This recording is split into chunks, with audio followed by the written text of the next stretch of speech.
On the morning of the 5th of April, 1909, the front page of the Arizona Gazette ran a story that should have rewritten American history. It described something inside the Grand Canyon, not a cave, a city, hundreds of rooms cut into solid rock, mummies wrapped in dark cloth, copper weapons hardened by a process the finder said no modern smith could reproduce, and a seated idol holding a lotus flower. The paper printed the man's name. It printed the institution funding him. And for more than a century, that institution has said the man never existed. Somewhere in the gap between those two statements is the real story. And there's a third claim, the one that probably brought you here. That a boy lived inside those tunnels, that he was still alive in 1913, that he said something before he died. We are going to get to him. I'm going to tell you exactly what the account says, exactly where it comes from, and then I'm going to tell you the part almost nobody in this corner of the internet. I have to pause here for a second, because what I just described, that is one case from a much larger pattern. There are 35 documented cases in a document I put together. Different cities, different decades, different types of evidence. Every single one follows the same sequence: discovered, documented, acquired, disappeared. I could not fit all of it into a video. It's in the pinned comment below. Find it before we continue. We'll say out loud. Let's start with the paper, because the paper is real. The Arizona Gazette was Phoenix's evening daily. It was not a tabloid. It ran wire copy, mining reports, shipping news, city council minutes. The kind of paper that existed to tell a small desert town what happened that day. You can pull the 5th of April 1909 edition on microfilm right now. It sits in library archives in Arizona. The story runs across the front page under a headline about explorations in the Grand Canyon and mysteries of an immense rich cavern being brought to light. The article says an explorer named G.E. Kincaid was traveling the Colorado River alone in a wooden boat, prospecting and collecting for the Smithsonian Institution. About 42 miles upriver from El Tovar Crystal Canyon, roughly 1,500 feet above the riverbed, on the eastern wall, he noticed stains in the sediment. He climbed. He found a cut passage leading back into the rock. What he described inside is where the story stops sounding like a mining report. A main passage running back over 1,000 feet. Side chambers branching off it like the spokes of a wheel, hundreds of them, each large enough to hold dozens of people. A central chamber with passageways radiating out in every direction. Rooms cut with what the article calls a mathematical precision, chisel work, corners squared. A crypt with tiers of mummies stacked in receptacles, adults first, children and infants at the top.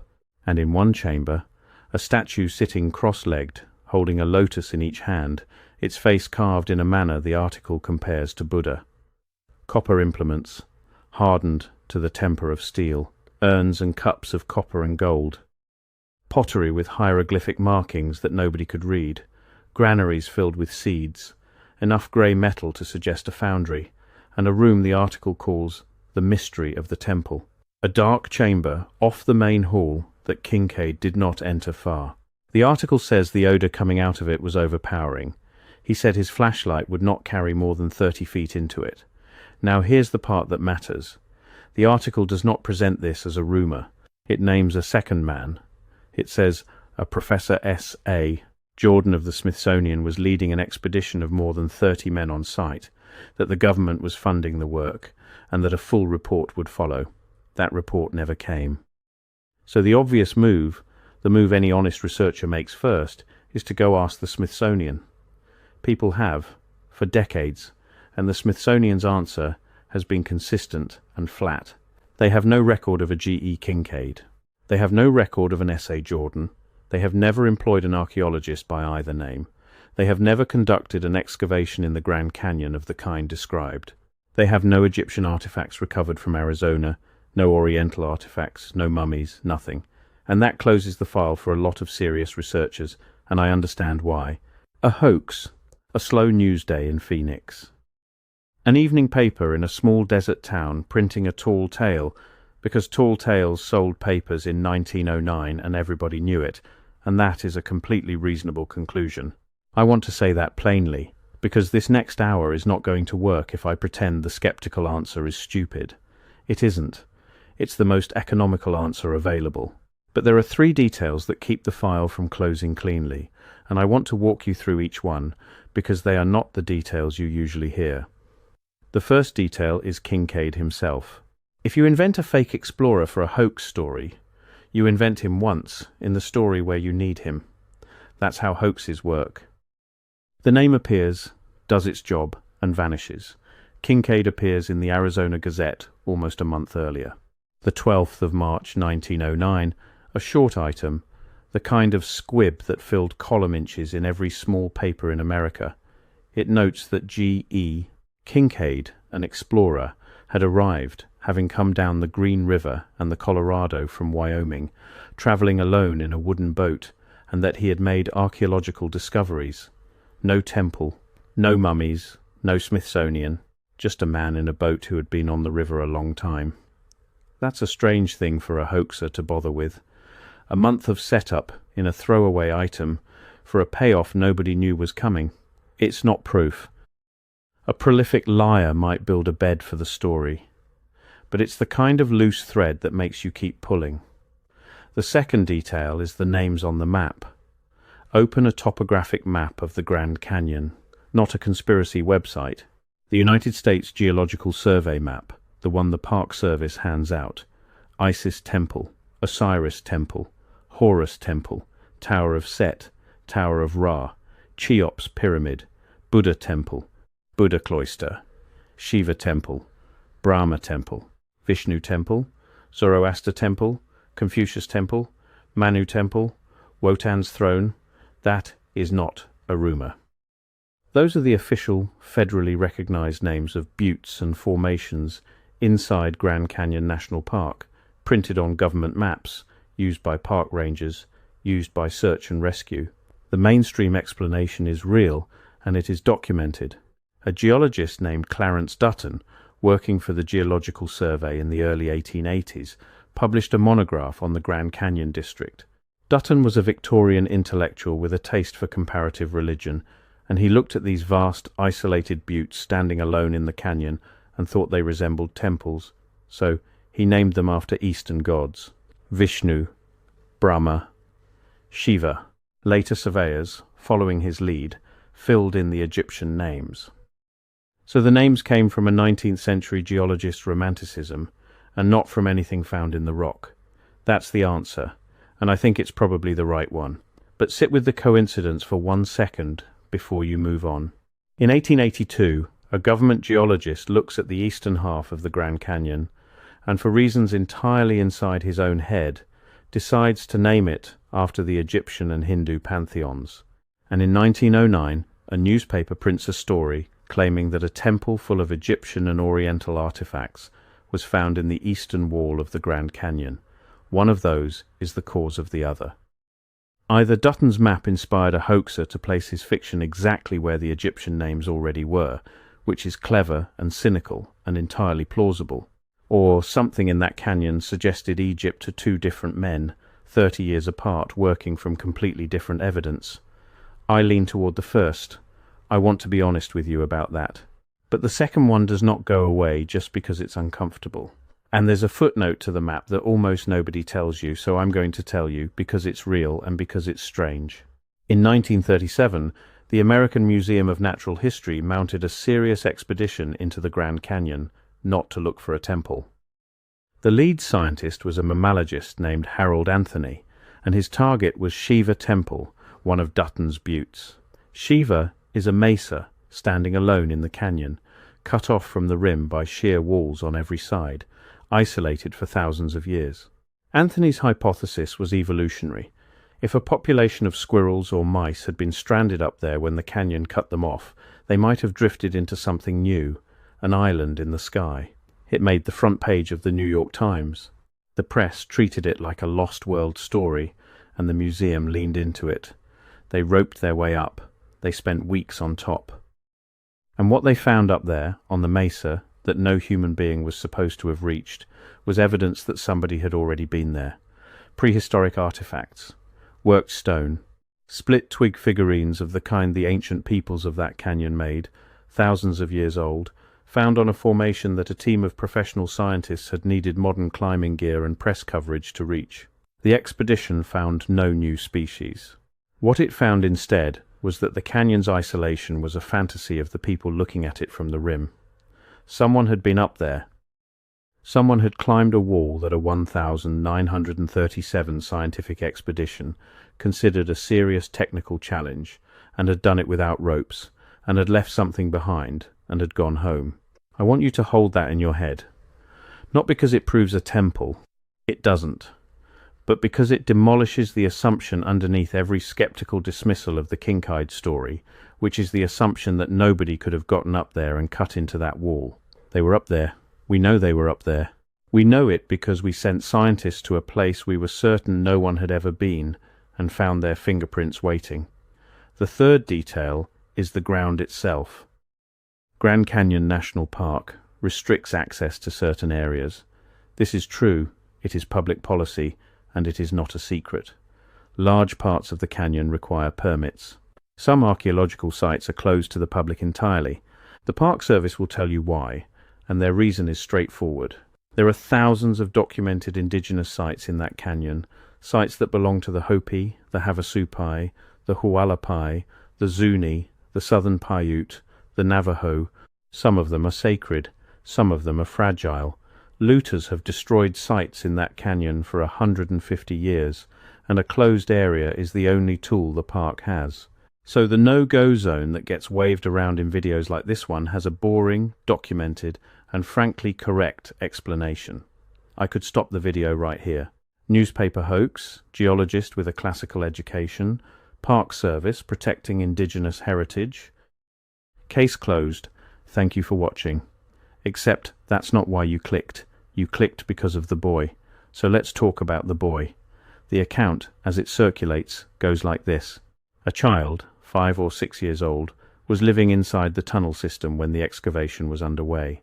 Not a worker's son, not a visitor, living there.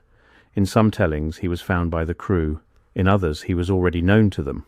He is described as pale in a way that made the men uneasy, and as speaking a language none of them recognized, and as not being surprised by them. The account says he was removed from the canyon and placed somewhere. A mission, a sanatorium, a private home in Flagstaff, depending on who is telling it.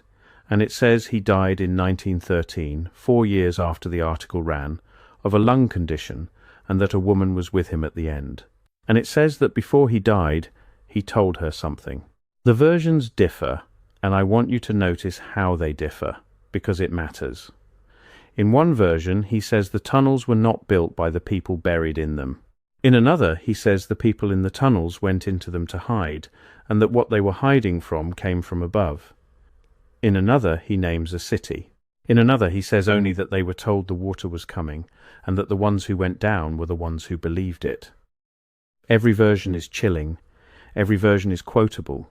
Every version fits neatly on a thumbnail, and not one of them has a source. I want to be very precise about what I mean by that, because no source is a phrase people throw around lazily. I mean there is no name. In over a century of retelling, this boy has never been given a name that appears in any record. No baptismal entry, no census line, no school roll, no burial permit. Arizona was keeping death records by 1913. Coconino County was keeping death records. A child dying in a Flagstaff institution in 1913 leaves paper. The paper does not exist. There is no nurse. No name. No order. No institution. No letter. No diary. There is no chain of custody for the confession. Nobody says, "My grandmother was the nurse, and she told me this in 1962. Nobody says, "The account was published in this journal in this year." It arrives already whole, already atmospheric, already exactly the right shape to end a video on. And here is the detail that ended it for me. The story of the boy does not appear anywhere in the 20th century. The Kincaid article has been circulating since 1909.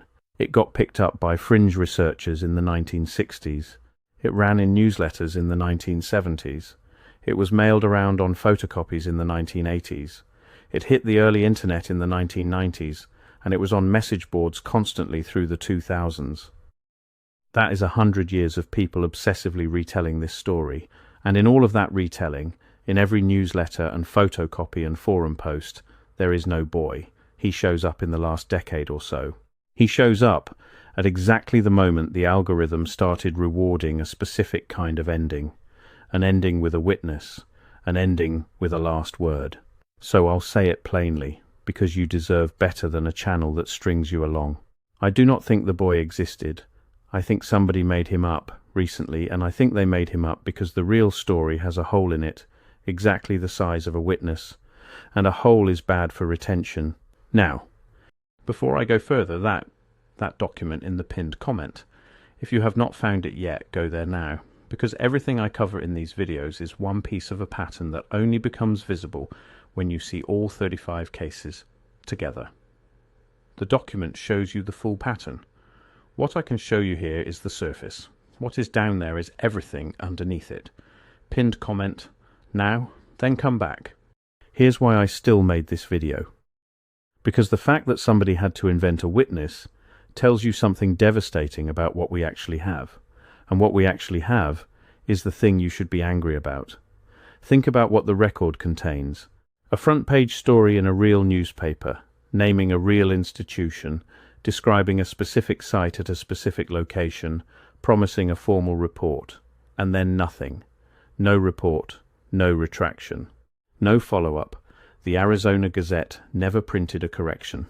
It never printed an explanation. It never printed a word about it again. Newspapers correct hoaxes.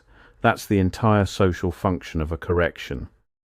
When a paper gets played, it says so, loudly, because its credibility is the only product it sells. The Gazette said nothing. And the Smithsonian's denial, which is the load-bearing wall of the skeptical case, is a denial about records. Understand what that means. The Smithsonian is not saying we investigated the Grand Canyon in 1909 and found nothing. It is saying we have no record of these men. Those are two entirely different statements, and the second one is much weaker than it sounds, because the Smithsonian's early records are not complete. Institutional archives from that era are full of gaps.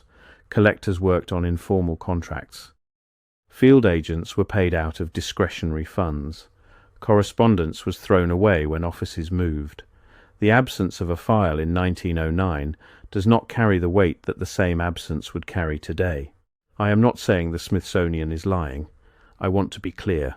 I have seen no evidence that they are, and the people who claim they are usually cannot tell you what a Smithsonian record from 1909 even looks like.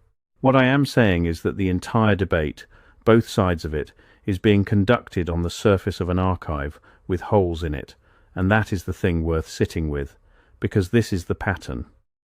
This is the pattern that pulls people into this whole field, and I think it's worth naming honestly, since we're being honest today.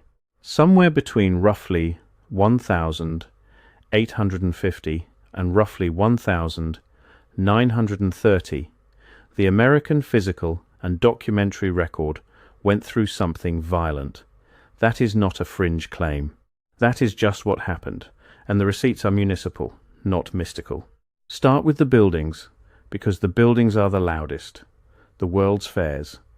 Chicago in 1893 built a city, not a fairground. A city, several hundred acres of monumental neoclassical architecture, colonnades, domes, basins, statuary, at a scale and quality that no American city could afford to build permanently. It went up in about 2 years. Millions of people walked through it, and then it was demolished. Almost all of it, gone within a few years, some of it burned. What is left is one building. The official explanation is that it was staff. A plaster and fibre composite over wood frame, built to be temporary, never meant to last, and demolished because it was a fire hazard and the land was needed. That explanation is documented, and it is almost certainly true. I have seen the construction records. I have seen the photographs of the frames going up, but sit with what it means. It means that in the space of 2 years, on a swamp on the edge of Chicago, a nation that supposedly could barely manage large-scale construction threw up an entire capital of buildings, so beautiful that people wept in the street when they saw them, and then knocked it all down, and that we accepted that as normal. San Francisco in 1915 did the same thing. Buffalo in 1901, St. Louis in 1904. Over and over, across decades, monumental cities appear and are erased, and each time the paperwork says temporary, and each time the photographs say otherwise. Then there are the demolitions that were not temporary at all. Penn Station in New York. Completed in 1910, a building of pink granite and vaulted steel and glass, covering 8 acres, one of the great interior spaces of the industrial world. Torn down in 1963 to build an office tower and an arena, the rubble was dumped in a New Jersey marsh. The people who tore it down were not hiding a civilization. They were chasing a real estate return. But the effect is identical. The building is gone, and the only reason you believe it existed is photographs. The Singer Building, the Chicago Federal Building. Hundreds of courthouses, opera houses, city halls, hotels, all built between roughly 1870 and 1920, all demolished, most of them within 50 years of construction, most of them replaced by something cheaper. And here is the part that belongs in an economic history channel rather than a mystery channel. Ask who benefited. The demolition of the American 19th century was not an accident, and it was not a mystery. It was a business. It was urban renewal money. It was federal highway money. It was insurance and depreciation schedules and land values and a construction industry that makes money twice, once when it builds and once when it tears down. It was a tax code that punished maintenance and rewarded replacement. That is the actual conspiracy, and it is not even a conspiracy because they wrote it down. It's in the appropriations. It's in the zoning changes. It's in the minutes of the meetings where men in good suits voted to turn a cathedral of a train station into a parking structure and a stack of paperwork, and nobody had to lie. That's the thing that should keep you up at night. Nobody stood in a smoke-filled room and decided to erase the 19th century. 1,000 people, in 1,000 cities, each made a locally rational decision about a balance sheet, and the aggregate of those decisions was an amnesia so total that a generation grew up genuinely believing America had never built anything beautiful. You can watch it happen in the photographs. Look at any American downtown in 1912, and then look at the same block in 1972. The buildings that came down were not falling down. Most of them were structurally sound. They came down because the land under them had become worth more than they were, and because a depreciation schedule made a new box more profitable than an old palace.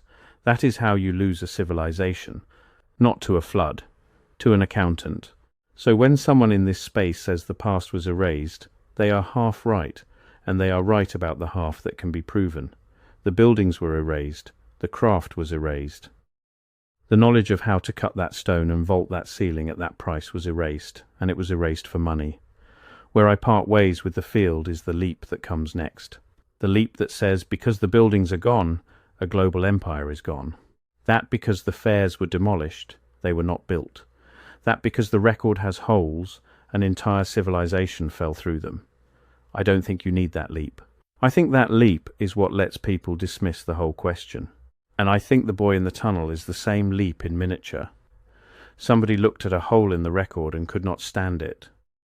Could not stand that the story ends with no report, no correction, no witness, and no artifact. So they filled the hole with a child and a deathbed and a last sentence, because a hole with a story in it feels better than a hole. That impulse is not evil. It is deeply human. It is the same impulse that fills the gaps in a family history with a legend about an ancestor. But it is corrosive, because every invented witness makes the real anomalies easier to laugh at. Every fake mummy makes the real missing report look like just more noise. So let me tell you what is actually still standing after we clear all of that away. An 1,882 government geologist named the Eastern Grand Canyon after Egyptian and Hindu gods, and those names are on federal maps today. In March 1909, a small paper in Phoenix mentioned an explorer coming down the Colorado alone. In April 1909, the same paper put a detailed story about a Grand Canyon temple on its front page, naming a Smithsonian professor and an ongoing expedition, and promising a report. The report was never published. The paper never retracted. The Smithsonian has no record of either man, and nobody, in 116 years, has produced a photograph of the interior, an artifact, a field notebook, a payroll entry, or a single corroborating witness. That's the file. That's all of it. It is a smaller file than the internet wants it to be, and it is stranger than the skeptics want it to be. Here's what I keep coming back to. Consider the two possible worlds. In the first world, the Kincaid story is a hoax, and the reason there is no corroborating evidence is that there was never anything to corroborate. The names on the map inspired the fiction. The absence of a Smithsonian file is the absence of a thing that never happened. The boy is a modern invention layered onto an old lie. Everything is explained, everything is closed, and the only real crime is a slow news day. In the second world, something was found, and it was inconvenient, and the machinery that handles inconvenient things in this country handled it, the same machinery that turned Penn Station into landfill, and the White City into rubble, and the reason there is no evidence is that the evidence was the first thing to go. I cannot prove the second world.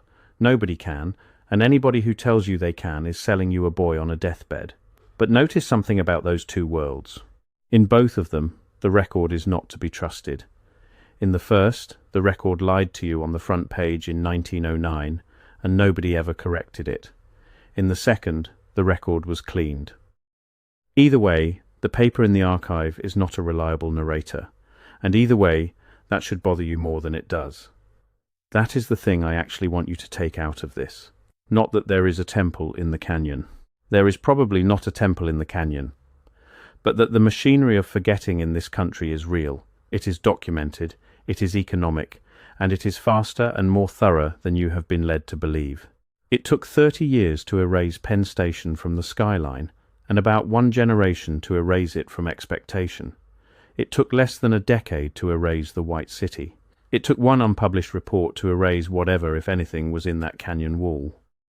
And if we can do that to a building that 1 million people walked through, in the middle of Manhattan, on film, with everybody watching, then ask yourself honestly what we can do to a story printed once in a Phoenix evening paper in 1909, about a hole in a cliff, 42 miles up a river. Nobody was watching. The boy did not exist. I'm confident of that, but the hole he was invented to fill is real. Somebody stood at the edge of that gap, felt how large it was, and decided to build a child out of nothing rather than look into it. I'd rather look into it. There are records in Coconino County that nobody has been through page by page. There are Smithsonian accession ledgers from 1909 that are not digitized. There are river permits, boat registrations, mining claims, and letters from that stretch of the Colorado sitting in Arizona archives in boxes that have not been opened in a lifetime. If Kincaid was a real man in a real boat, and the March item suggests somebody was, then he left paper somewhere, and the paper is findable. Not by an algorithm, not by a thumbnail, by somebody sitting in an archive for a very long time being bored. That's the unglamorous truth about this whole field. The answers, if there are any, are in the boxes, and the boxes are open. They have been open the entire time. The story ends in a canyon wall, 1,500 feet up, in a chamber that a man in 1909 said he could not see the end of, and it ends in a filing cabinet in Arizona that nobody has looked in. I know which one is more likely to have something in it.